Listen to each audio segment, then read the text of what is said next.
마가복음 3장 1절입니다. 1절부터 19절까지입니다.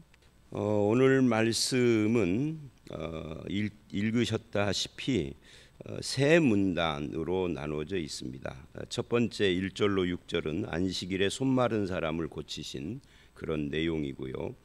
3장 7절서부터 마지막 절 35절까지는 이 새로운 공동체를 만드시는 예수님의 이야기가 나오는데 예수 그리스도가 누구시냐 하는 것을 보여주는 내용입니다. 그 중에 7절부터 12절이 첫 번째 문단이죠. 여기는 계속해서 큰 무리, 많은 사람 몰려왔다 뭐 이런 표현들을 해요.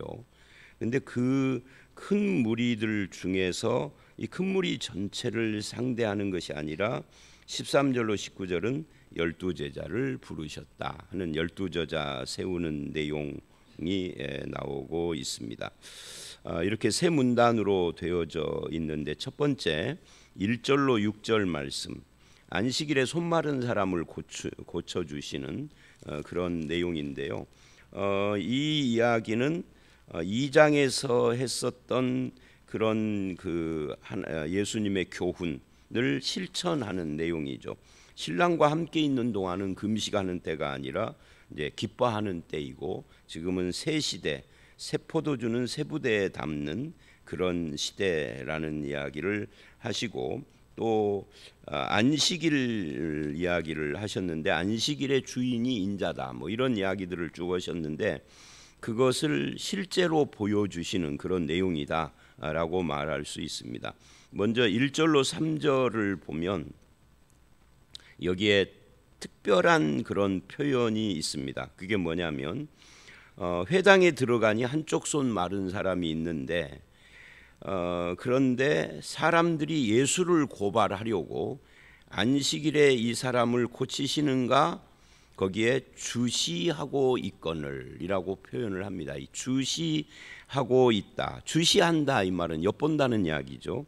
고발하려고 엿보고 있다. 어떻게 하는가 이렇게 보고 있는 거죠. 왜냐하면 그날이 안식일이기 때문에 틀림없이 예수는 안식일이든 뭐든 상관없이 이 불쌍한 사람을 고쳐줄 것이다 라고 하는 그런 예상을 하고 있는 거죠. 이들은 예수님을 정확하게 본 거예요.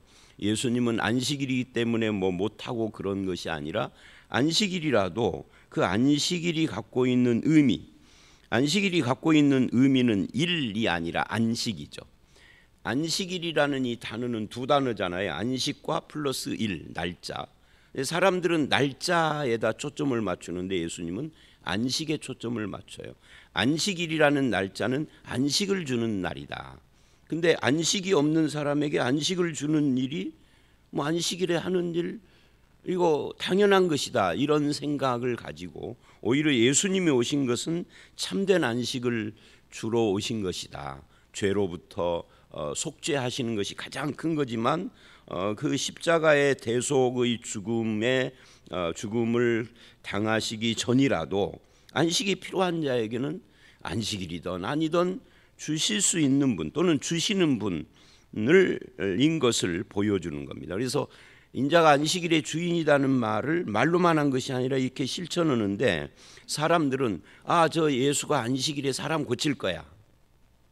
참 정확하게 본 건데 그것이 가지고 있는 의미를 자기에게 받아들이고 적용하고 감사하고 예수님을 따르고 이렇게 하지는 않은 거죠. 그거를 예수를 고발할 빌미로 삼고자 하는 거예요. 이 주시한다. 사람들을 엿보게 하는 거예요.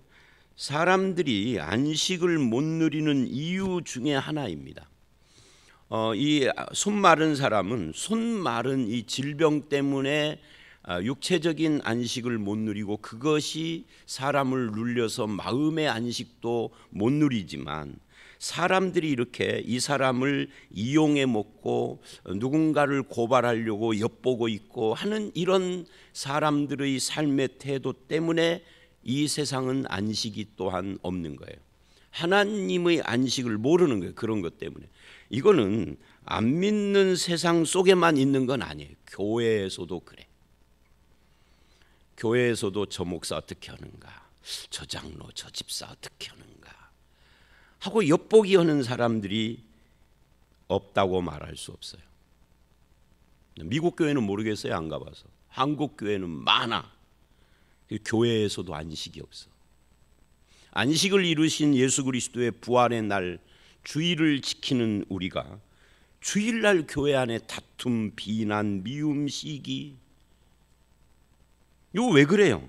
바로 이 예수를 따르기보다 예수를 주시하고 고발하려는 이 사람들을 따르는 사람들이라. 겉으로는 예수 믿는다 하지만 속은 아닌 거죠. 예수를 믿는다면 예수님의 마음을 그대로 받아들이고 따르고 그래야 하는 거 아니에요. 예수의 정신을 가져야 하는 거 아니에요. 몸이 교회에 앉아 있다고 예수 따르는 사람이라고 할 수 없어요. 예수 믿는다는 건 그런 것이 아니에요. 예수의 정신도 다 따르는 거예요. 그것이 없다고 교회 안에. 미움, 다툼, 편갈르고 패갈러서 서로 싸우고 엿보고 주시하고, 그래서 뭔가 꼬투리가 잡히면 그거 가지고 비난하고, 이런 분위기가 만연해 있는 이 회당, 그것도 안식일, 이게 바로 사람에게 안식이 없는 이유죠.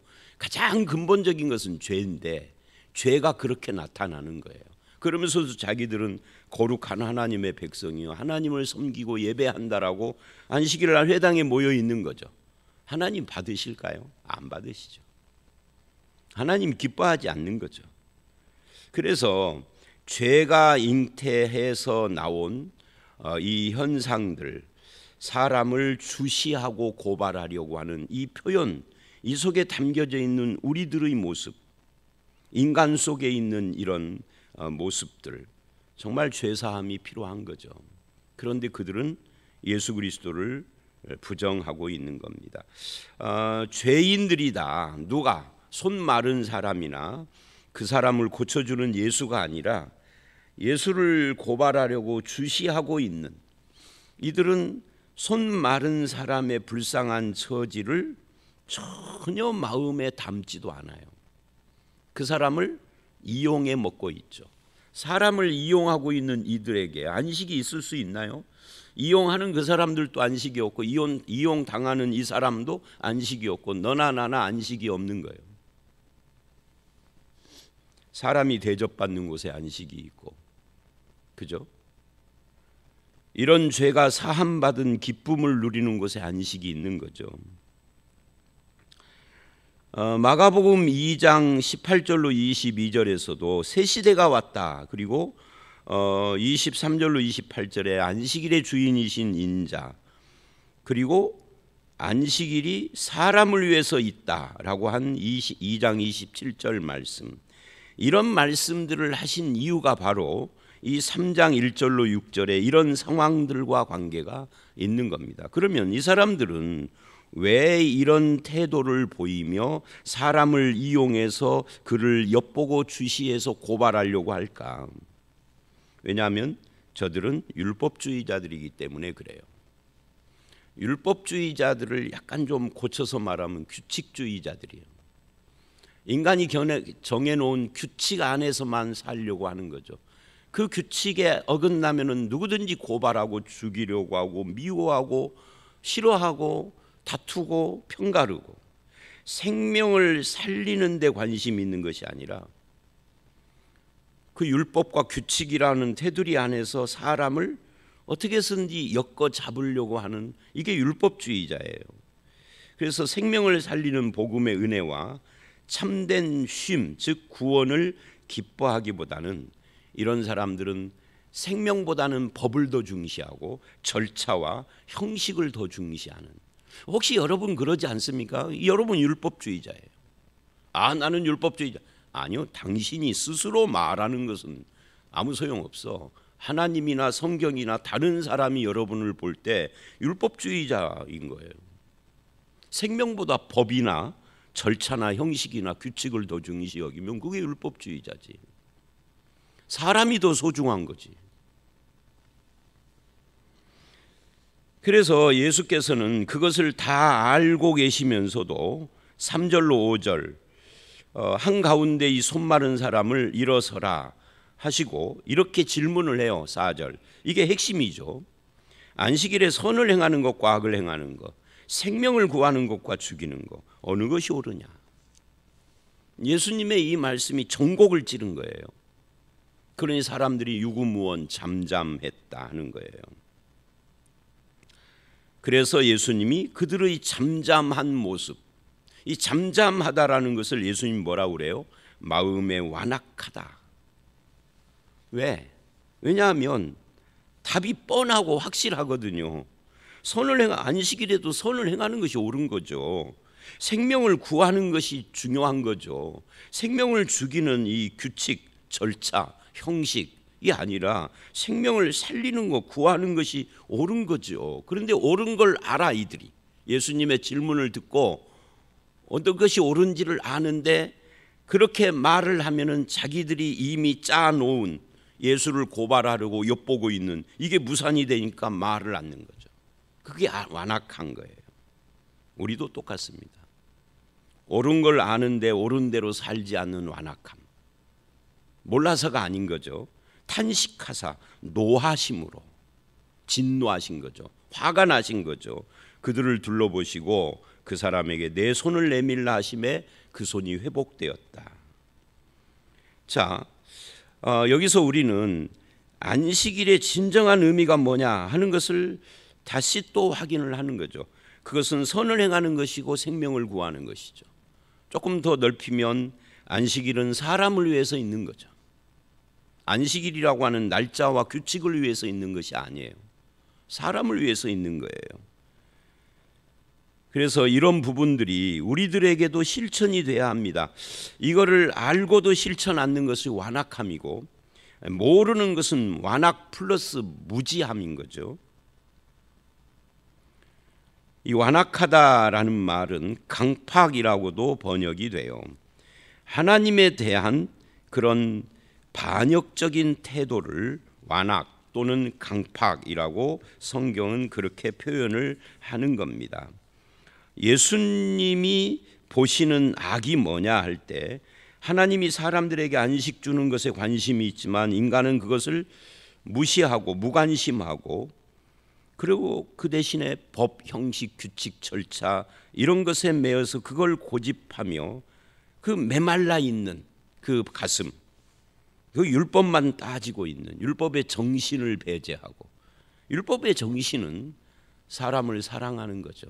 하나님을 사랑하는 만큼 우리는 어떤가? 내 속에 안식이 있는가? 그러니까 이렇게 사람을 고발하려고 주시하고 6절 이렇게 말을 합니다. 그렇게 손이 회복되는 걸 보고 어떻게 하면 예수를 죽일까 의논을 하니라. 이게 악한 완악의 모습인데 이런 사람들에게는 자기 속에도 안식이 없는 거예요. 내 속에만 안식이 없는 것이 아니라 내 주변에 있는 사람들의 안식도 뺏어버리는 거죠. 이런 사람들은. 이게 악이에요. 이것도 혼자가 아니라 서로 의논을 했다. 많은 사람들이 음모를 꾸몄다 하는 거예요. 성도는 그 마음이 항상 순수하고 청결해서 음모를 꾸미는 자는 아니어야 해요. 끼리끼리 모여서 음모를 꾸미거나 우리는 음모가 아니고 교회를 위해서 의논하는 그 의논이 음모거든요. 착각하지 마세요. 의논하는 게 아니라 의논이라는 명칭을 단 음모 꾸미는 거예요. 누군가를 미워하고 밟으려고 한다면. 교회 안에 그런 것이 있으면 안 돼요. 교회는 음모로 수군거리는 곳이 아닙니다. 사람을 구원하시고 사랑하시는 또 불쌍히 여기시는 예수의 마음을 가지고 서로를 위하고 사랑하고 섬기고 하나가 되고 선을 위하여서 힘을 하나로 뭉치고 그렇게 돼야 하는 것이죠. 그래서 이런 말씀들을 지금 1절로 6절이 그러니까 오늘 이 3장 1절로 6절은 7절 이하보다는 2장 말씀의 실천적인 모습이다. 안식일의 주인이고 안식일이 사람을 위해서 있다라는 것을 실제로 보여주는 내용이다 하는 것을 알 수가 있습니다. 저와 여러분에게도 진정한 안식이 있고 그 안식을 누리며 교회는 하나님과 사람을 위한 것이다. 여기서는 누구를 고발하려고 음모를 하고 의논을 하고 주시하고 엿보는 그런 것이 아니다 하는 것을 분명히 하셔야 합니다. 앞으로도요. 그 다음에 7절서부터 12절 여기서부터는 새로운 이야기의 시작이다 라고 할 수 있어요. 예수께서 제자들과 함께 바다로 물러가시나 갈릴리에서 큰 무리가 따르며. 근데 여기 이 본문을 보면 이제 1장 14절로 15절을 보면 하나님 나라의 복음에 대한 이야기를 하고요. 여기 이 7절로 12절에는 그 제자들, 군중들을 부르시고 관계를 맺고 하는 그런 내용입니다. 그래서 이 본문을 잘 읽어보시면 여기 이제 7절에 바다로 물러가셨다 했는데 이 바다로 물러가셨다 하는 것은 6절에 바리새인과 헤롯 당들이 예수님을 어떻게 해서든지 잡아 죽이려고 의논하는 것을 아시고 그들과의 충돌을 피해서 물러가셨다 이렇게 이야기를 합니다. 하나님의 일은 하나님의 때가 있고 하나님의 방법을 따라 하는 거라 어차피 이들의 손에 돌아가시는 것이고 예수님은 이 땅에 오신 목적이 십자가에 죽으시는 것이 목표이기 때문에 사실은 이렇게 물러갈 필요가 없지만 다만 한 가지 하나님의 때가 아닌 거죠. 하나님의 때, 하나님의 방법이 아직 아닌 거예요. 그래서 하나님의 일이라고 해서 막무가내로 내 고집대로 내 성질대로 하면은 안 되는 거죠. 물러날 때는 물러나야 하고 순교할 때는 순교하는 것인데 그러니까 아무 때나 안 물러나고 좌충우돌하지는 않는다. 그 대신에 이제 예수님이 나중에 예루살렘에 입성한 후에는 물러나지 않고 계속해서 충돌을 하세요. 왜? 그때는 하나님의 때가 왔기 때문인 거죠. 하나님의 때는 하나님의 뜻이기도 한데요. 그거를 잘 분별하고 계신다는 것을 보여줍니다. 그리고 계속해서 강조하는 것이 큰 무리가 따랐다. 그리고 8절에도 많은 무리가 그가 하신 큰 일을 듣고 나오는지라.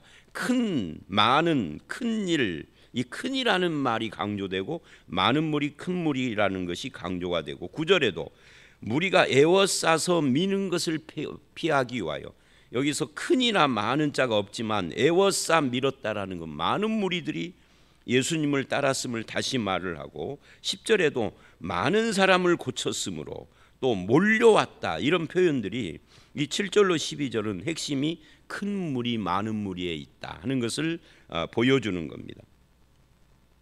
그렇게 많은 사람들이 예수를 따르고 그런 가운데 이제 예수를 만지고자 하는 사람들도 몰려왔는데 이 만지고자 하는 사람들은 누구겠어요? 예수를 만지면 번고침이 있다는 소문 때문이겠죠. 그때 더러운 귀신 들린 사람이 예수를 보고 당신은 하나님의 아들입니다 라고 고백을 하는 내용이 나와요. 이게 당신은 하나님의 아들이라는 이 내용 자체는 참된 고백이죠. 왜? 사실이니까. 그런데 예수님은 자기를 나타내지 말라라고 많이 경고하셨다라고 말을 해요. 자, 그래서 오늘 이 7절로 12절은 이런 거예요. 많은 무리, 큰 무리 이야기를 하면서 바다로 물러가셨다라는 것과 하나님의 아들이라는 고백을 하지 말라, 자기를 나타내지 말라고 경고하시는 이 두 가지가 이 7절로 12절의 핵심인데 이 두 가지 많은 무리, 큰 무리를 빼면 바다로 물러가신 이유가 뭐냐? 아직 하나님의 때가 아니다. 하나님의 때, 하나님의 뜻. 그럼 당신이 하나님의 아들입니다라는 고백도 하지 말라 하는 이유가 뭐냐? 하나님의 때가 아니다. 결국 7절로 12절은 하나님의 때, 하나님의 뜻하고 관계가 되는 말씀이다 라는 것을 알 수가 있어요. 우리도 하나님의 때를 따라서 하나님의 뜻과 방법을 따라서 살아야 해요. 우리와 예수님은 격이 다르지만 그래도 예수 믿는 사람은 이렇게 살아야 하는 거죠. 아무 때나 하는 것이 아니고 하나님의 뜻과 때를 따라서 하는 것이다. 그래서 하나님의 아들이라는 고백 자체는 선한 것이나 아직 때가 아니다라는 이야기를 지금 하고 있는 것입니다. 우리는 하나님의 뜻과 때를 중요시 여기고 앞세우고 순종하는 그런 삶을 사는데 최선을 다해야 한다라는 그런 이야기죠. 그리고 마지막으로 13절로 19절입니다. 세 번째 문단. 여기는 말 그대로 12제자를 부르시는 내용이에요. 근데 이 제자들을 부르시는 내용을 보십시오. 13절. 자기가 원하는 자들을 부르셨다. 이렇게 이야기를 해요. 제자들이 원하는 자가 아닙니다. 예수님이 원하는 자입니다. 이것을 뭐라고 그러죠? 이거를 부르심, 콜링이라고 그래요. 내가 원하는 것을 사명이라고 그러죠.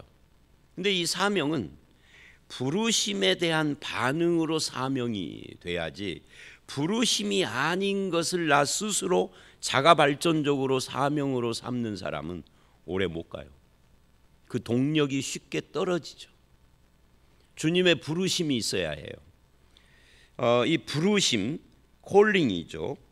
그 다음에 두 번째, 부르셨는데 그래서 12를 부르셨어요. 자기가 원하는 사람을 불렀어요.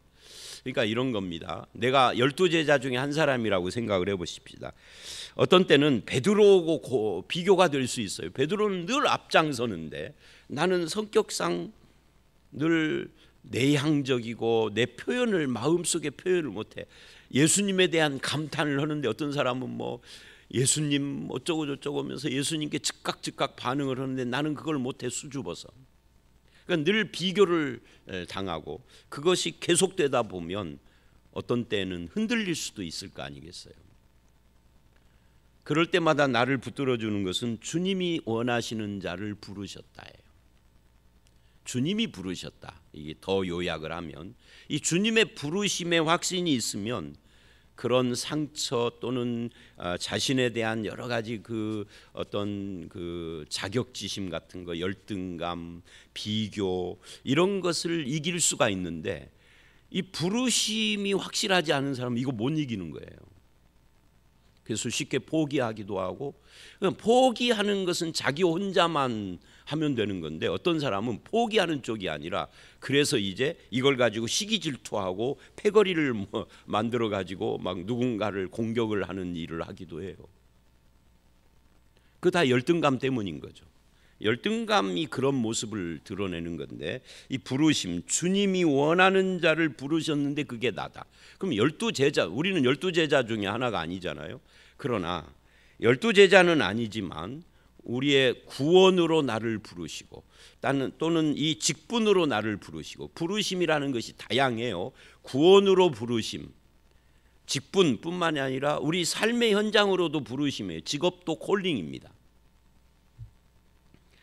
어디에 있든지 주님이 나를 세우셨다, 나를 이곳으로 부르셨다라고 하는 이 믿음이 중요해요.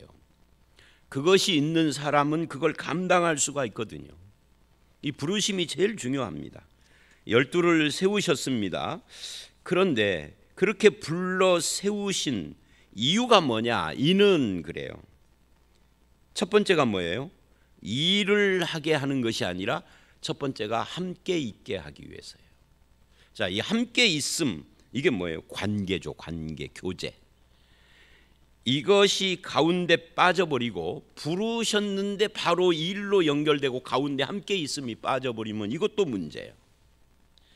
부르심에 대한 확신, 주님과 함께 있는 관계의 확신과 교제의 누림, 이것들이 있을 때에 드디어 보내사 전도라고 하는 일을 할 수 있는 것이지, 앞에 첫 번째 부르심이나 두 번째 함께 있음이 빠져버리면, 또 부르심이 있어도 함께 있음이 없으면 이 전도라고 하는 일이 한두 번도 아니고 평생의 일이라고 친다면 이것도 문제가 생겨요.